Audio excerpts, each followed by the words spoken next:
All right. So yeah, we're getting some people in already, and I'm super excited. I'm super excited, Spencer, to have you today. We've been trying to do this for a while and been following your career over the last few years, and yeah, is I have a lot of respect for what you do at Niche Pursuits. So for some of you that don't know Spencer, so Spencer is the founder of Niche Pursuits, and I really like your site, everything that you have done. And I think Niche Pursuit, and correct me if I'm wrong, Spencer, is great for those people that want to start to maybe generate some income, focusing on niche sites, right? Yep.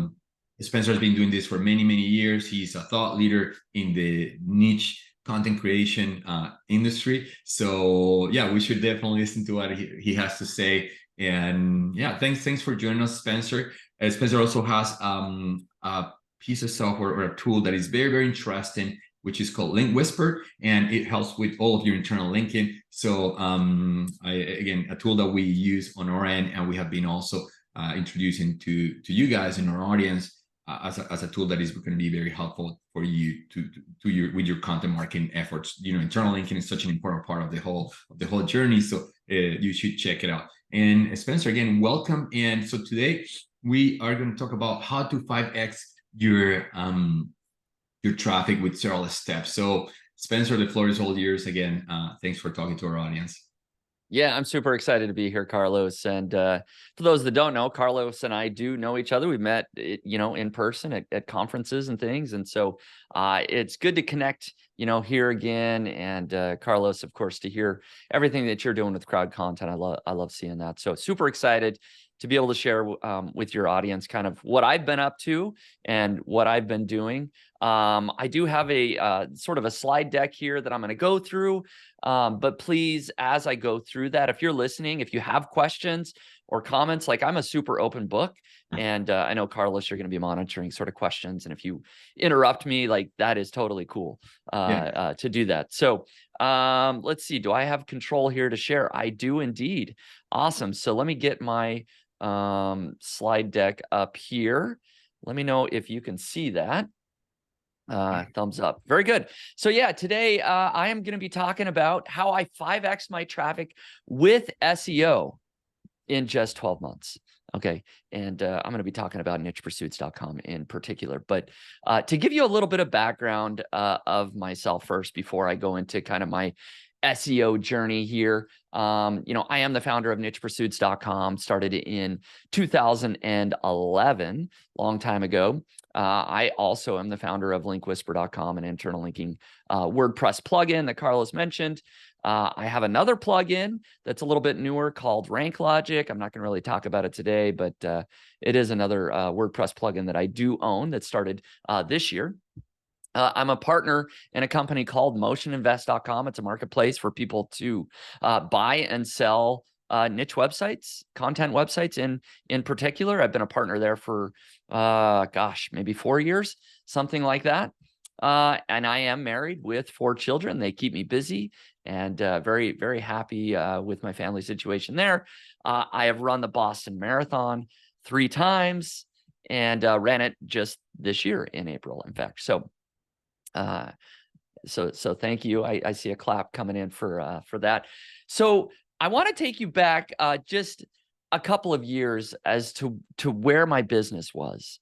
Okay, just to paint the picture of the situation that I was finding myself in. Maybe you guys can relate with this just a little bit. So a couple years ago, I was doing a public case study for a website called owntheyard.com. This is something that I blogged about on Niche Pursuits. I built a niche site from scratch in front of everybody. So I was actively managing and working on that business. I also owned a mom blog. Yes, I'm a dad. I had a partner who was also another dad, and we owned a mom blog. It's a really long story. I could probably do an hour-long webinar on just that story, but it's a site that we acquired. And I was the only one with digital marketing experience. My partner didn't have any experience. And so I was doing the day-to-day operations of that website as well. I also am a runner. As mentioned, I've run the Boston Marathon. I own a blog about running, and I was running the day-to-day operations of that business. All right. And then I also own a software tool called Table Labs. again, I won't go into all the details of that software tool, but it was my idea. I created it. I was doing the sales, marketing, and running all the operations of that business. And then, of course, as mentioned, I own Link Whisper. And so I was running Link Whisper and running all the day-to-day operations of that. And I'm going the wrong direction. Here we go. And then I have the Niche Pursuits podcast, right? Where we publish 2 podcast episodes every week. At the time, I was doing all of the interviews myself every week. Find the guest, interview them. It's a lot of work. It's a lot of time and energy. And then, yes, I have run the Boston Marathon. This is me crossing the finish line this year in April, finishing up the 127th Boston Marathon. And then, of course, I am married. I have 4 children, and I spend a lot of time with my family. So to say the least, I had a lot going on. I listed off 6 or 7 different businesses that I was running the day-to-day operations. As soon as I'm done working for the day, I train, for an hour or 2. And then I got to find time for my family, making sure everybody's happy. My wife's happy, right? A lot was going on, and I was feeling overwhelmed. And so one night I was sort of sitting with my wife and explaining to her all of this. I laid it out. I said, I'm doing this. I'm so busy. I don't even feel like I have time to focus on my main thing, which is nichepursuits.com. How do I grow this blog? I have no time. I'm running all of these businesses. And I sort of laid it out all to her, explained it to her. And then I leaned in silently and I listened for her response. And that's when I heard a small snore. I realized that I had put my wife to sleep explaining all of these businesses. And I don't know if any of you guys out there are like that, have people that, they support you, but maybe they aren't quite as interested in your business problems as you are. But that led me to this question of, okay, how do I declutter my business? How do I go about finding time to grow my main business, my main thing, right? So here's what I did. OwnTheYard.com, I sold that business. I got rid of it. The Mom Blog, we decided to sell it. And fortunately, that was profitable. Table Labs, I sold that business as well. Runner's Goal, I outsourced all the content, and now I've essentially let it sit. So I still own that business, but I'm no longer putting it as much time and energy into that business. LinkWhisper.com. I hired a growth marketer in 2022 that is taking over major responsibilities to help grow that business. The Niche Pursuits podcast, well, I hired a podcast host. And if you've been listening to the podcast, Jared does an amazing job. And the podcast does better than ever now without me. It's great.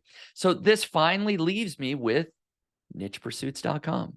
I can finally focus on what I feel like is kind of my main thing to grow this business. So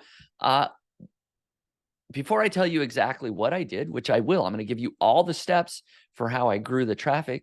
I want to take you back to 2021, kind of the end of 2021, about 2 years ago, where the website was.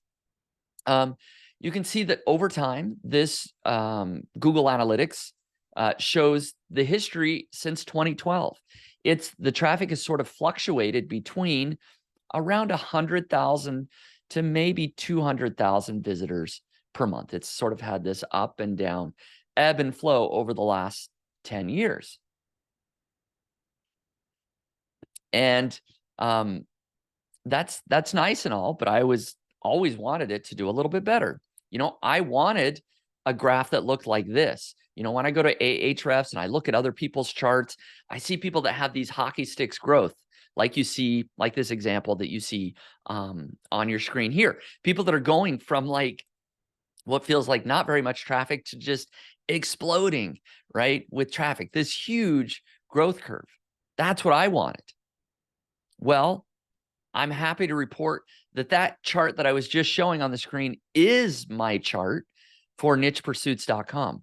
that is what I was able to achieve. I was able to achieve this hockey stick growth essentially over the last 1 to 2 years. And yes, this is current. This is showing December of 2023. You can see it's even got a nice little uptick at the end.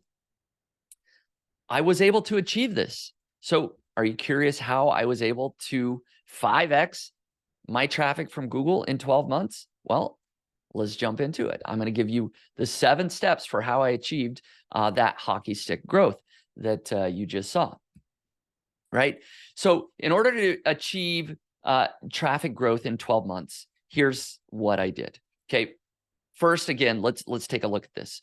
You can see that clearly this is showing about a year. I think it's about a year and a half ago now, kind of where this arrow was of like, okay, I started at the beginning of 2022. I decided to go big with content is really what I decided. But it wasn't for like 6 months later before I really started to see results. So I just want to give you that clear picture of, even if you decide today, it might take you 6 months before you really start seeing results, but you need to stick with it, because then you're going to start seeing, hopefully, massive growth after that. And here's a screenshot from Google Search Console that you can just see, okay, it's grown significantly over the past year. This one isn't quite up to date. It's a couple months old, but the trend has continued. I've continued to grow in traffic. And then when I compare basically 2021 to the end of 2022 here, you can see that sessions have grown by 730%. And when I isolate out just organic traffic, you can see that it's grown by over 500%. So that's where I get this 5x, growth number from, 2022 to 2023.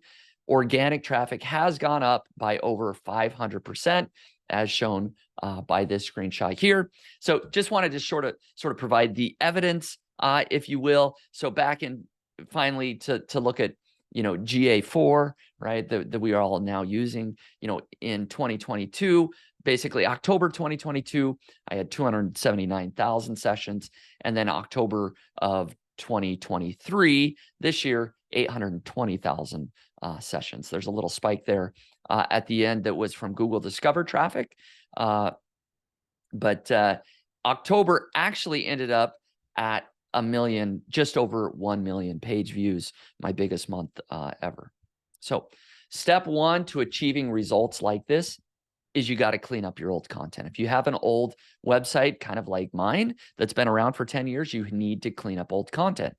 And how do you do that? Well, my process is that I went through all my pages that were not getting a lot of traffic. So I sorted the pages that were getting less than 10 page views per month, and those were on the potential chopping block. So here's just a few examples, right? And then I had to decide, do I keep this? Do I keep this article? Do I get rid of it?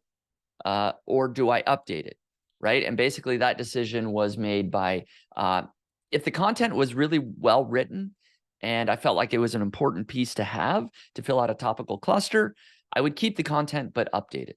But if the content was kind of ho-hum, didn't have any internal links and didn't have any external links pointing to it and wasn't getting any traffic, I would delete it, right? So that's kind of how I made that decision. If it has no external links, content really isn't that great, it's not getting any traffic, just remove it. And I removed a ton of content.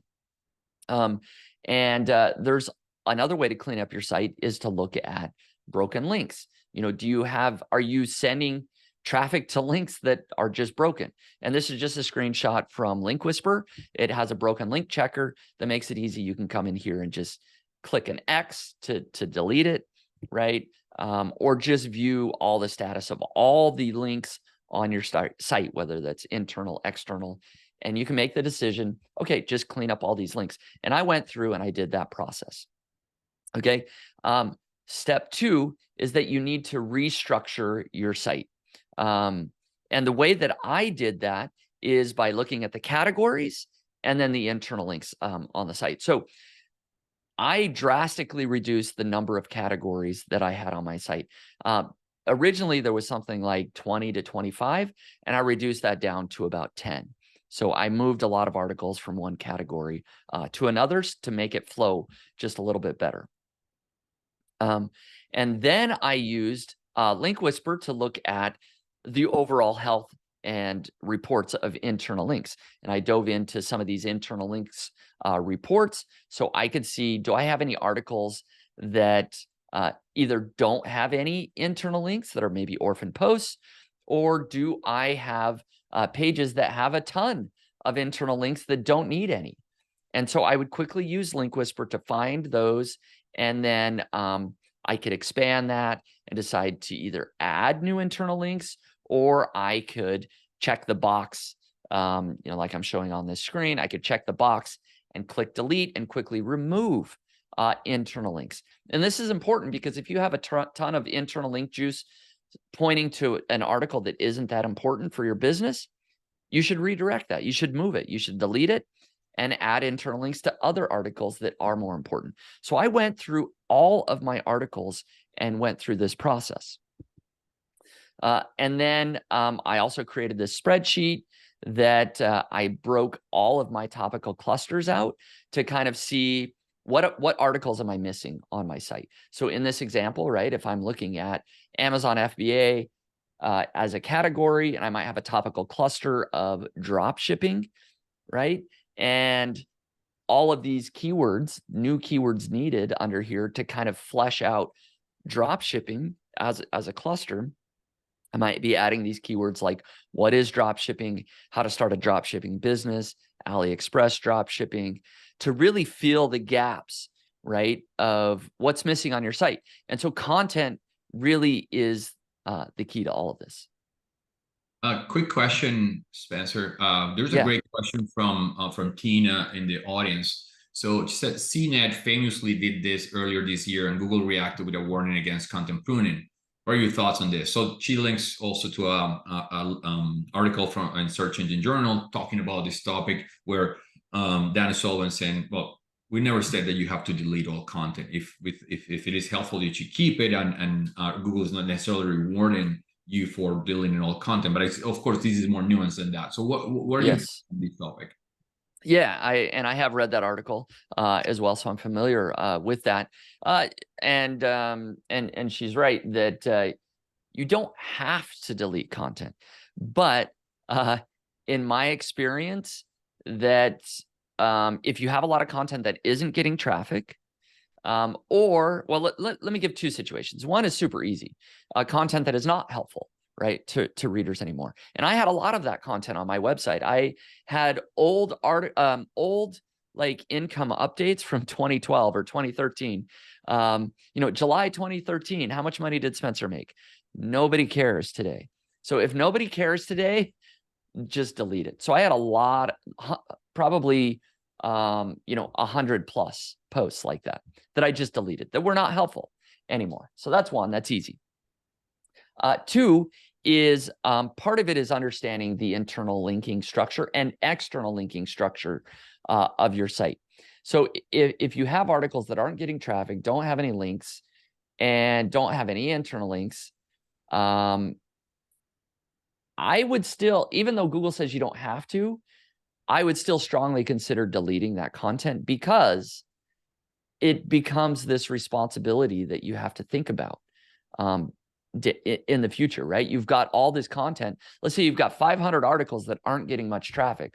All of a sudden, you need to be thinking about, okay, I need to spend a ton of time and energy updating that content.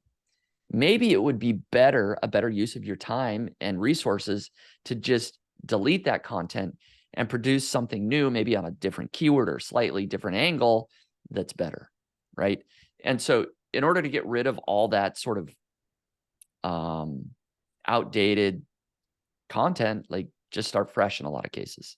Yeah, I think, and I agree with you, Spencer. I think it's just it's best practice, right? Decluttering your sites, decluttering your content, or content hygiene, content maintenance, right? You want to get rid of all stuff not helpful, and it's cluttering your site. Also, was taking resources, also it's taking Google resources to index those pages rather than index indexing others that are more helpful. So I totally agree with you. I think people need to do this as a healthy practice or a best practice to keep just a clean site, and also to be able to focus on the content that is the most helpful and that makes more sense for your audience. Thanks, Spencer.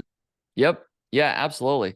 So great question, though. I mean, content pruning and content updates is something that I continue to do a lot. So step 3 in the process was creating a professional looking website. I know that sounds really simple, but it is so important. I feel like my website came out great, and mobile is becoming even more and more important today. Most of my traffic is now coming on mobile. And I can tell you that my website 2 years ago was not super mobile friendly. My mobile traffic has just skyrocketed.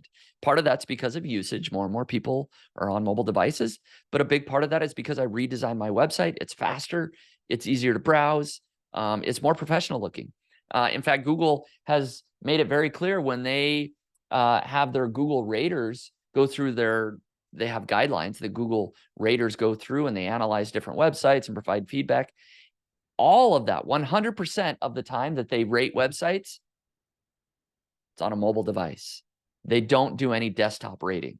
So if you're just looking at your desktop version of your website and going, oh, this looks amazing, Google doesn't care. Google is doing all of the rating on a mobile device.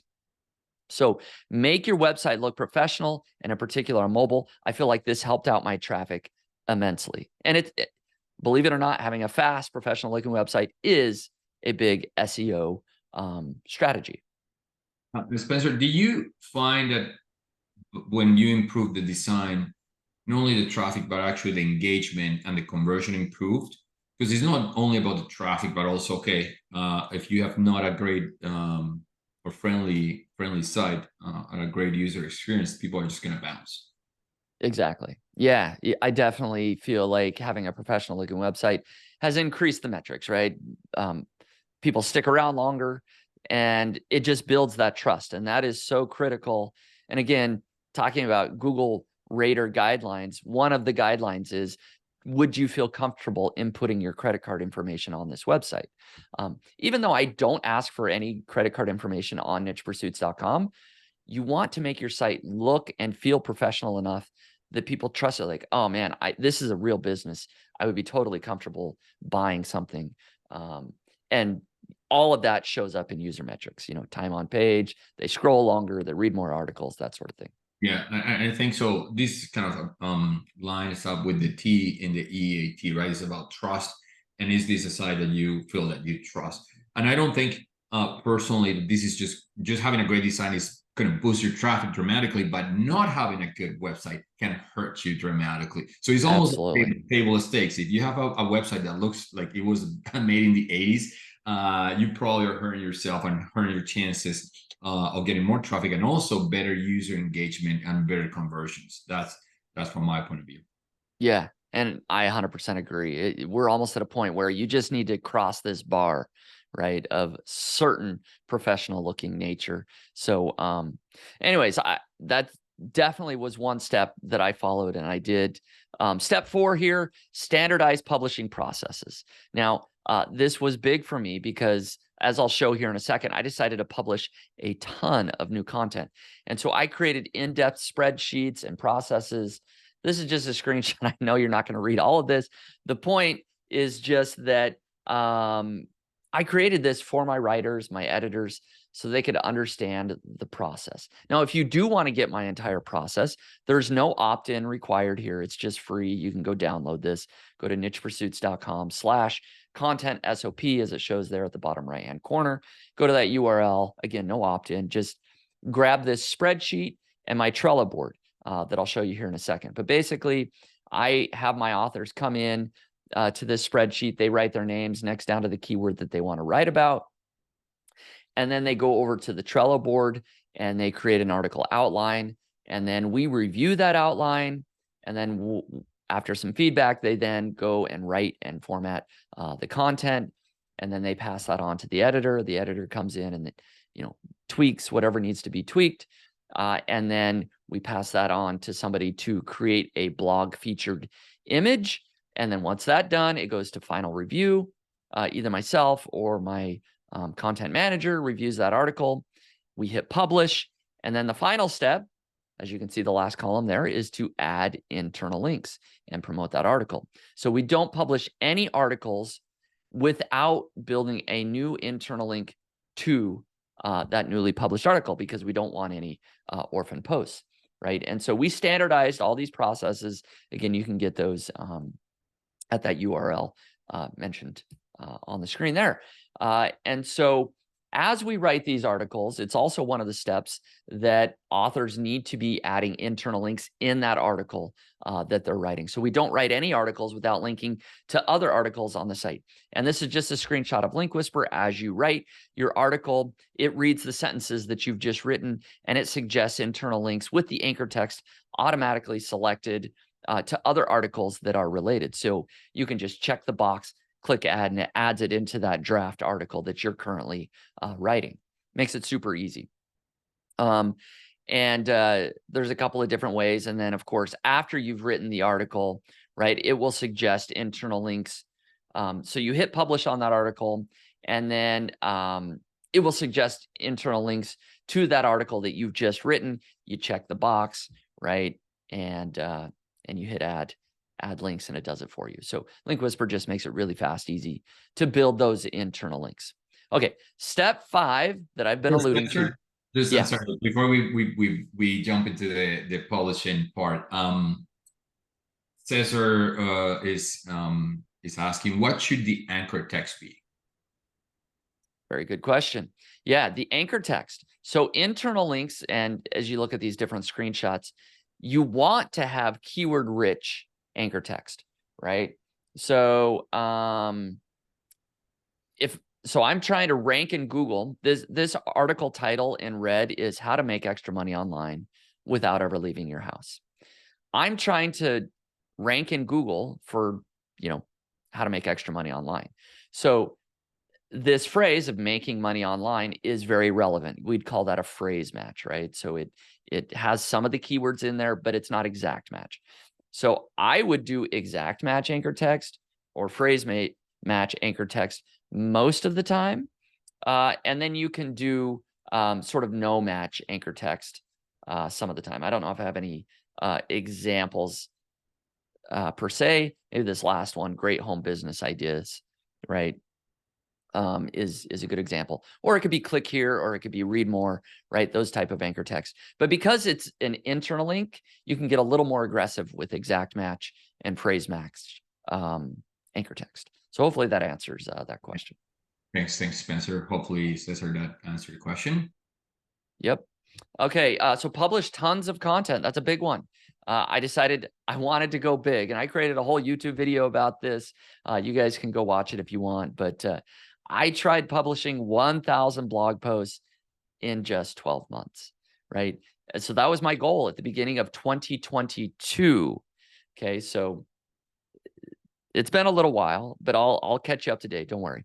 So at the beginning of 2022, I decided I want to publish 1,000 blog posts. And why is that such a big deal? Well, you can see over the history of Niche Pursuits, I went from publishing less than 50 blog posts in a year to 75 to 150, right? And then all the way up to 240 in 2021. That was a big year, publishing 240 blog posts in a year in 2021. So to say I want to 5x my output, over 5x my output of content, that was a huge, huge goal. And sadly, I guess, I missed that goal by just a little bit. I didn't quite get 1,000 blog posts in 2022, but as you can see, the results still speak for themselves. Still, by going big with content, that directly applies to the traffic increase for sure. I mean, I should have pulled up the screenshot in Ahrefs that shows the amount of articles published and the traffic. They're almost in lockstep. The more content I publish, the more my traffic increases. And so have I stopped in 2023? No. This screenshot actually is a little bit old. I'm happy to report we just recently passed 1,000 articles in 2023. So this year I did hit that goal. And in fact, I think I might even be at 1,100 already. I haven't looked at the final numbers, but because it worked so well in 2022, I've continued it in 2023, and the traffic has continued to increase, as I showed earlier in the presentation. So very important to, in my opinion, if you want to drastically increase traffic, one great way to do that is drastically increase your content output. Okay. And so I just want to give two brief ways that I found article topics to publish on. So one is to look at Google Search Console. And both of these strategies are what I like to say is following Google's lead. Basically, Google is giving you lots of breadcrumbs that you can follow to essentially give you a really good idea of the type of content you should publish. So this is just showing some keywords for an article, an old article that was on nichepursuits.com, but it ranks for tons of different keyword variations. And this one highlighted in red here is not the main keyword that I'm targeting with this article, right? How to become an Amazon product tester. It's getting 288 visitors over the last 3 months, and it's not even being targeted. So what did I do? Not rocket science here. I created an article called How to Become an Amazon Product Tester. I created its own article. So I was targeting the keyword. And lo and behold, I started ranking in Google, getting traffic for that keyword. You can do that a ton of times across your site. Go through every article, look at the keywords you're ranking for that you're not targeting exactly, create a new article, right? And the other process that, again, is following Google's lead here is to see what you're currently getting traffic for and see if there's keyword variations or similar topics that you can produce, right? So at the beginning of the year, I started ranking for some ChatGPT related keywords. So I thought, let's write a bunch more articles on ChatGPT, follow Google's lead. So now I have ChatGPT for resumes, how to use ChatGPT to write a book, how to use ChatGPT to write a blog post, et cetera, et cetera, et cetera. The more content I published around this sort of cluster, Google is essentially telling me, hey, you rank well for those keywords. Why not write more? And so I did that. And so you can see that some days I'm getting over 5,000 page views a day for ChatGPT related topics. And I did this across different things, side hustles, affiliate things, right? Different types of clusters that I have on my site. Go ahead. Spencer, before we go into the next section, there's a question from Charlie Pankey. How do you profile this much content on your website so it's easy for users to find? Great question. Yeah. That's a lot of content. So that's a lot of content. And, you know, all of it gets featured on the homepage when it's published, right? But it only may live there for 3 or 4 days, right? Until we publish new content. It's constantly getting pushed down. So of course, we make navigation super easy, right? So if people are looking at specific categories, they can find that. Every article is 3 or less clicks from the homepage, right? So you can click a category, then you see the category page of essentially all the articles in that category. You can click to that article. But the deeper part of this question is that most of this content isn't profiled or featured on the site. That's not how people are finding it. People don't come to my website and then look for content. They go to Google and they type in how to become a product tester. And then my content ranks at the top of Google and they click on that and then they go to my website, right? So the idea is that I'm using SEO best practices to rank in Google, and that's where I'm getting my traffic is from Google search queries, right? So I don't know if that answers the question, but yeah, no, that's my attempt. I understand your answer, and it's totally, yeah. So Charlie says, yeah, he understands, and yeah, perfect. I totally agree with you. So that's really helping Google to find find your content, and then the flow is from Google to your content rather than but it's always good to have that good architecture on your site. So you're taking, you're squeezing every drop of juice from the traffic, right? Yep. So you have a great navigation experience, great information architecture, so you can send them to other pieces of content that are interested in your site, and of course internal linking. That's why it's so important. But thanks for answering the question, Spencer. Exactly. Yeah, absolutely. So update content regularly is step number 6. And we talked about this a little bit. It's an ongoing thing. When you start publishing 1,000 articles in a year, there's a lot of content out there that can get old and outdated, and you need to put real effort and real resources to updating this. This has led to traffic growth for me. So this spreadsheet just kind of shows my process that, hey, we document everything from the start page views, the date, what's the focus keyword, what's the market muse or surfer score. And those are a couple of tools that we use, SEO tools, to kind of help us update that content to figure out what needs to be changed or added. And we make those scores better, right? So we either add new content, we remove content, we target variations of keywords. There's a lot that goes into it. I could spend a whole hour on this, but we document the process every step of the way. And then we know that it's been updated, right? And sort of the second part of updating the content is after it's published, we make sure the internal link structure is perfect, right? Maybe we need to change the internal links. And again, you can delete internal links using Link Whisper. Again, this is a report from Link Whisper. You can look at how many, this article, this Jasper AI review has 52 internal links. Maybe I decide, you know what, that's too many. I'm going to remove some. And after updating the content, I can do that. Or I can add new internal links. Or if you have content that hey, any future articles, I just want an automatic internal link anytime the phrase niche websites is mentioned. I've got a blog post that's the perfect guide to how to build niche websites. You can automate internal linking with Link Whisper as well. So you can have tons of settings here. You can say, I only want, even if I mention the phrase niche websites 10 times on an article, I only want one internal link going to that guide, right? So there's all sorts of settings within Link Whisper. You can set that up, and then you can do that. Now, be very careful. I personally did not do any auto linking on nichepursuits.com, zero, right? I did all the more, looking at the reports, these things, right? Where I was looking at Link Whisper's suggestions, checking the box and clicking add, but I would view every internal link, right? You can do auto linking, but just be very careful, right? When you do that. So step 7 is optimize your site to make more money. It's great to get tons of traffic, but you want to make the money, right? Where's the bottom line? You want to make sure that you're doing that. So a couple of ways that I did that is I added product resource boxes.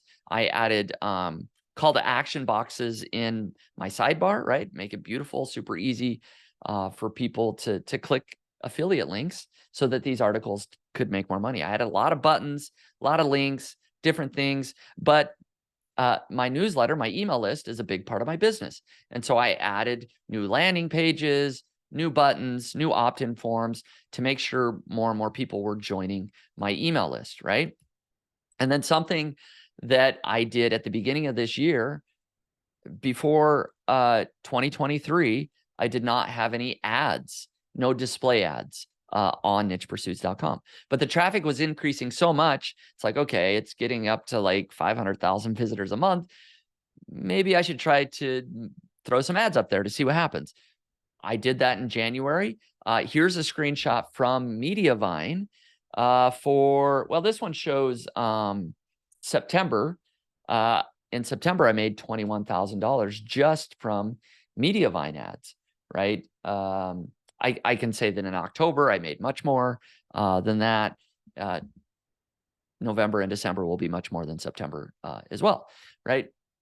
So just display ads now is becoming a significant source of revenue for my business. And I have complete control. Ads are not on every single one of my articles. My more important articles that either have affiliate offers or that I just, for whatever reason, I don't want display ads on, I don't have ads on those sites. So this is, anyways, that just gives you an idea.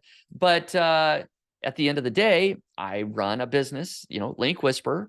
And so part of the funnel is, okay, I love getting lots of traffic to nichepursuits.com, but I really want them on my email list. And then I really want that email list to be interested in buying Link Whisper, my software tool, right? And so all of this traffic increases, increased email subscribers, has increased revenue to Link Whisper as well, right? So it all feeds into the larger machine, the larger business to help me make more money. And if anybody on the live webinar here or listening to the recording or anything wants a discount on Link Whisper to help build their internal links, they can use CROWD, the coupon code CROWD, to save $20 and get $20 off. You just use that at the checkout, and we'll get you that special deal for being on the webinar here. But that's pretty much it for everything that I did. I'm happy to answer questions, whatever time we want to spend here going through anything else. Yeah. So we have a few ones here lined up. So Deanna is Awesome. if you provide access to all of your management spreadsheets as templates. Yes, I do provide all of those templates that people can download. I think that's what she's asking, is can she get access to that? And I shared the URL before, but I believe it was nichepursuits.com/content SOP. Let me yeah, if you have the verify. link, we'll drop it here in the chat, and we'll try to send out with a copy of the recording. Yep, but yeah, that was it. Yeah, the answer is yes, and we'll get you the link. So Emis is, I'm sorry, MS or Emis if I'm butchering your name. But what about external links? Do you have any recommended strategy to follow on external links? On external links. Yes, sir. Interesting. So I did not put any effort over the last few years to build any external links to Niche Pursuits, just to be clear. That doesn't mean that I don't get a lot of external links each and every day, because I do. But I spend zero time. Nobody on my team spends any time trying to get links to the website. That just comes with time. I've been at this for 10 years. I've never gone out and tried to manually build a link. I've been on lots of webinars like this. I've been on lots of podcasts. I've been guest on other things. And so those, people build links to my site, but never at any point, for example, if I talk to Carlos, hey, after this webinar, are you going to get me a link? Nah, but somewhere on the web, there will probably be a link to Niche Pursuits because of this webinar, right? Yeah. So that would be my recommendation, is just go about very naturally, try to build a real business, build real friendships, make real connections with people. And so whether that's, being a guest on a podcast or doing a guest post or other things that are very helpful, like that's the way I've gone about it. That's my external linking strategy. I agree, and that's is earn links, right? I know there's a lot of link building businesses, and I think there's a use case for that approach, and I think it's for people that really want to go a little bit faster. Maybe that's a good way to go about it, but I like the recommendation of just earn the links, build authority, build great content, build trust. The links will come organically, right? And it takes a while. Build your relationship, networking, and so on and so forth. And those links you'll earn those links. And if you're creating great quality content, people will want to link to your content. So I think it's great advice to follow. And it's the long game, right? There's really no short game on this. Yeah, and I don't want to discourage people from doing some type of link building, right? I think there are a lot of great strategies, and in the first couple of years, you probably need to put more effort than I do, right? It might be being super active on social media, right? So that you do make those connections, and then privately you figure out, hey, can I be a guest on your show or whatever? There's broken link building, right? There's legitimate ways to, like, okay, you have a resource that isn't working anymore. Can I provide a better resource? There are a lot of great strategies, and people should spend time doing those, especially if they have a brand new website. But once you get to a certain point where you can publish content, you have a name for yourself, people are willing to share that. People are willing to link back to that. Yeah, here's another easy low-hanging fruit strategy, but it only works for brands that are already well known. So if you have a well-known brand, there's going to be you can go and find any mention. There's a few tools to find anybody that mentions your brand anywhere, and make sure there's a link. If there's not a link, then you have a good reason to ask for a link, right? Of course, not everybody is Apple, but just an easy example. If you're Apple, your name is going to be mentioned in many different pieces of content, and you just can reach out and say, hey, I see that you mentioned my brand. Is it okay if you can just create a link? I think that's an easy way, and you have already kind of earned the mention. So many different ways to go about it. Okay, let's take the next one. So Arn DeVos is asking, display ads is AdSense? I think. Well, what is your take on it? I have my answer, but I want to let you, Spencer. Yeah. So the display ads on my site are Mediavine ads, right? Mediavine is a Mediavine. There's lots of companies like Mediavine, right? There's Ezoic, Raptive, there's dozens of others, but they get the bulk of their ads, their ad inventory from the Google Ad Exchange, which is Google AdSense. So it's different than AdSense, but the ads really, for the most part, come from the same source, right? AdSense, Mediavine, AdThrive, Raptive, whatever, they all get most of their ads from the Google Ad Exchange, which is Google AdSense. Makes sense. Okay. So Charlie is asking, Link Whisper has been the best tool I ever purchased in 3 years. So it's just a shout out. Thanks, Charlie. Awesome. I love it. They're all there. Got it. So there's now, we get the link for Link Whisper. Okay. I have then Charlie's has been run a regional blog for 10 years. The categories and tags have gotten out of control. Any concerns with eliminating categories with Google search? Thinking it might be important to clean up for good website structure. Does that make sense, Spencer? Yeah, that makes sense. I don't have any concerns with eliminating categories. That's exactly what I did. I had something like 25 categories when I, 2 years ago. I trimmed that down to about 10, and I moved blog posts around to the proper category. I have no problem with that.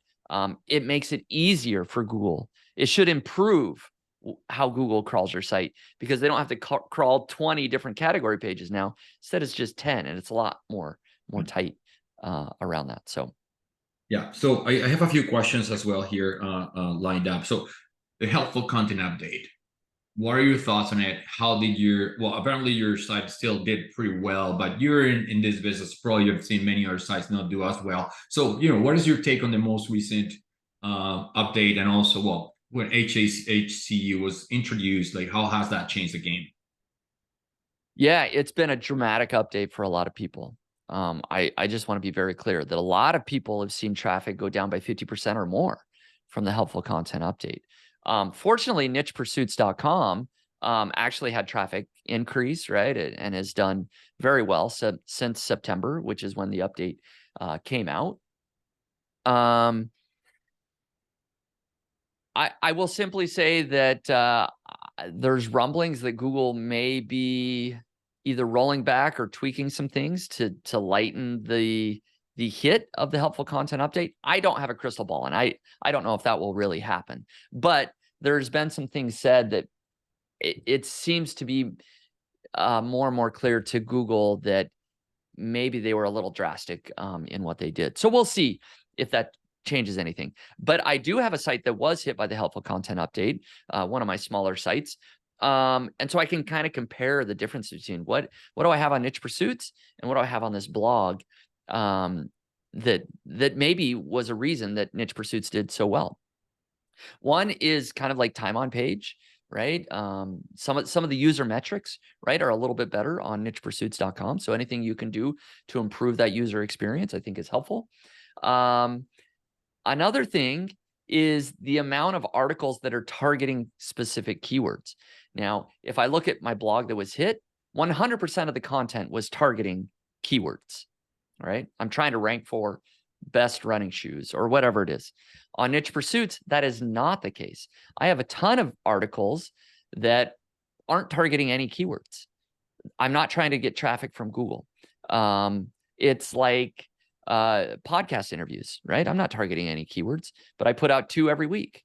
There's other opinion pieces that I write because I feel like it.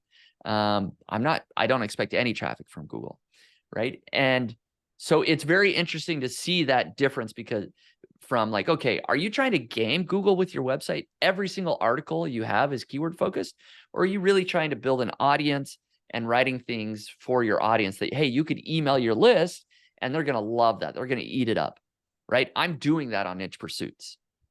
And so those are a couple of things that I've noticed that, people may want to look at and consider. Yeah, and I love that. It's all about giving value to your audience, right? It's not just about your blogs with your keywords, but also what other piece of content can you provide that are going to help your audience, right? And are going to help your clients, your prospects. Is there a thought leadership piece where you just provide your opinion, your experience on something, right? You're not targeting a keyword, but you know what? As you build those pieces of content, actually you're demonstrating authority and trustworthiness to Google and to the world, really. So don't focus just writing for Google. Google keeps saying this, don't write for us, write for your audience. So or create content for your audience. So I think that's timeless advice. But then what would be your recommendation from your experience, Spencer, for people that have been hit by the HCU? How should they record? That's another question from Don here in the Q&A. Yeah, if you've been hit by the helpful content update, I would go through and see if you've over optimized a lot of your articles, right? Like, are you just using Surfer SEO and just putting tons and tons and tons of keywords? I would go through and rewrite those articles so they're more human focused, right? Get rid of all the fluff, right? And I do this a lot with my articles. Do I have a 2,000 word article and the first 500 words is like just fluff and an intro that's like, okay, so what? For example, if you have an article that's like, you're targeting the keyword best credit cards, right? How long does it take you to get to where you actually say what the best credit card is? I tell my writers the very first sentence or the first paragraph.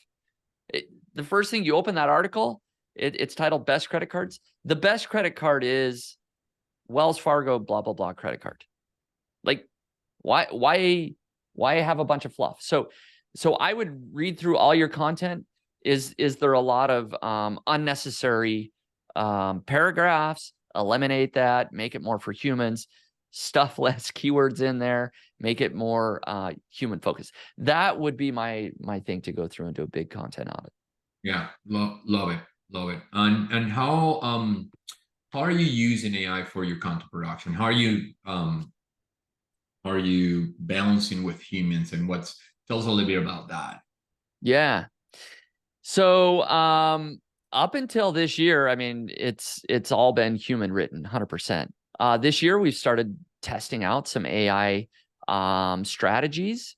One thing that can be helpful is creating outlines, right? Creating sort of brainstorming ideas for articles. So definitely that's one way to use it. We have started playing around with, and this is after we write an outline, we then will give ChatGPT, we use ChatGPT Plus to go in and write sections of, like, if I'm writing a listicle idea, like listicle articles is primarily where we've been using some AI, is like, okay, will you list out 20 ideas for XYZ, right? We give it very defined sort of parameters and it will just list, like, here's 20 or 50 sort of ideas. That is content that will then, pop into an article. We're still having a human writer or editor write the intro, write the transitions, and say, okay, and here's a list, right? So we are doing what I would call semi-AI written content, but it's very heavily human edited, like I said, intros, outros. You can't just have AI write an article for you and expect it to do well. I do not believe that we are there yet. I don't know when we'll get there or if ever, but for me, definitely human editors and writers are very much involved in every article that we still produce. Yeah, and I couldn't agree more. I think we got to embrace AI where it's worth embracing AI. I've seen companies where they just jump on this AI wagon and realize that one, they weren't getting the results, or they were just spending way as much time just managing the process with AI and trying to rework the content than what they were getting. The reality is, this is the content game is a long game. There's no free lunch. And if anybody tells you that they can create 1,000 articles just by the push of a button and then you're going to do great, don't, snake oil, right? Like it doesn't work that way. Why? Because if somebody can do it, everybody can do it. So in that way, you're not, to be able to rank and gain traffic, you have to have an edge. You have to have something unique to say, something new that you're bringing to the table, what Google calls information gain. And if you're just using the LLM and pretty much regurgitating whatever is already out there, you're not adding any value to the table. So again, there's no free lunch. It's like, it's like getting in shape. There is no magic pill, and AI is Exactly. not that magic pill. It's going to help you 100%. Outlines, brief creation, ideation, maybe even localization. There are many tasks around content creation beyond composition. Composition, like, I mean, writing is only like 20-30% of the process. There's so much that goes into the planning and after composition into editorial and publishing. So I think we need to look at the whole process, and really where the magic happens is on in the planning side, on the putting your uniqueness and your input and your unique data and information gain. That's where we're really going to help you rank. And there's no, again, magic tool, but definitely embrace AI, but embrace it wisely.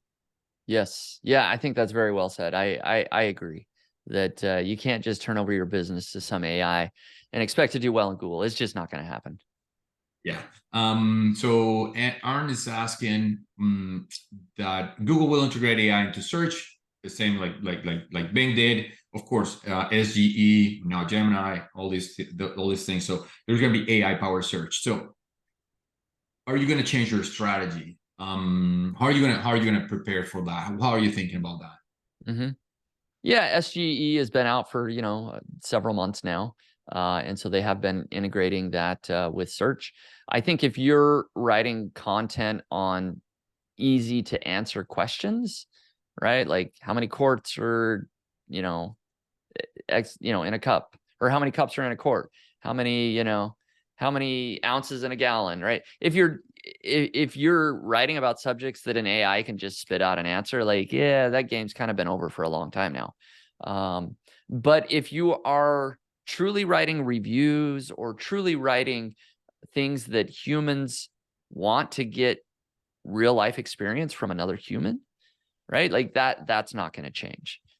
People are always going to want to, know how I like my phone case, right? And how does it feel, and how does it smell? Maybe not smell, but, other things that only humans can do, right?